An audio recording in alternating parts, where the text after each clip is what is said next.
papanya kita uji nah. Inilah dia sarang walet yang ada di Kabupaten Pidi. Kepemilikannya banyak orang. Luas kira-kira ada 3 hektar, nah.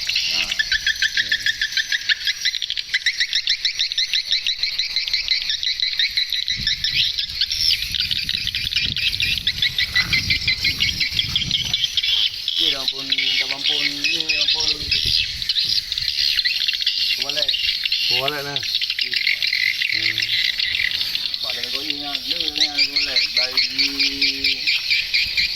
Dua bengkel. Bernun dua bengkel nasi ya. Perkiraannya satu sarang mencapai 100.000. Jadi per kilonya fluktuasi naik turun tergantung pasar. Karena konsumsi ini ke luar negeri kebanyakan ya. Masyarakat lokal jarang mengkonsumsi ya karena mahal. Ya, paling mereka beternak saja dan ada penampung dari Medan ya, dari Medan dibawa ke luar negeri. Ya.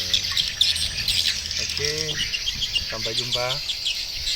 Kalau ada yang order, boleh hubungi kami nanti ya. Oke, terima kasih. Assalamualaikum warahmatullahi wabarakatuh.